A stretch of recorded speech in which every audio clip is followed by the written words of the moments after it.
Welcome to எல்டாஸ் kitchen. இன்றைக்கி சூப்பரான சாஃப்டான புட்டு எப்படி ஈஸியாக செய்யலான்னு, இது புட்டு செய்ய தெரியாதவங்களுக்காக தான். 1 கப் அரிசி மாவு எடுத்தால் நீங்கள் 1/2 கப் தண்ணி சேர்த்துங்க. ஒரு துளி உப்பு சேர்த்து அந்த தண்ணி கொதி வந்தவுடனே இந்த மாவை போட்டு நல்லா கிளறிடலாம்.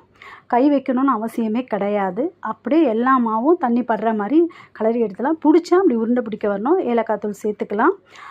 நீங்கள் இந்த மாதிரி செய்யும்போது அந்த மாவு உதிரியாக இருக்கும், கட்டியாக இருக்காது. அப்புறமா ஒரு இட்லி பாத்திரத்தில் துணி போட்டு நம்ம ஒரு 5 நிமிஷம் வேக வச்சா போதும். டேஸ்ட் ரொம்ப நல்லாயிருக்கும், சாஃப்டாக இருக்கும். முக்கியமாக என்னென்னா கட்டிகள் இருக்காது. நான் என்ன கை வைக்காமல் இப்படி செய்கிறதுன்னு சொல்லிட்டு கையில் கலர்றேன்னு நினச்சிக்காதீங்க. எந்த கட்டிகளுமே கிடையாது. ஆறின பிறகு நான் மாவை கையில் எடுத்து போட்டுருக்கேன். இது ரொம்ப ஈஸியாக செய்யலாம். 5 நிமிஷம் தான் ஆகும் வேகிறதுக்கு. ஒரு 10 நிமிஷத்துக்குள்ளே எல்லாம் செய்து முடிச்சிடலாம். அப்புறமா தேங்காய் சர்க்கரை போட்டு சாப்பிட்லாம். நாட்டு சர்க்கரை கூட சேர்த்துக்கலாம். இது டீட்டெயிலான ரெசிபி எல்டாஸ் கிச்சனில் கொடுத்துருக்கேன். செக் பண்ணி பாருங்கள். இந்த மாதிரி செய்யும் போது இது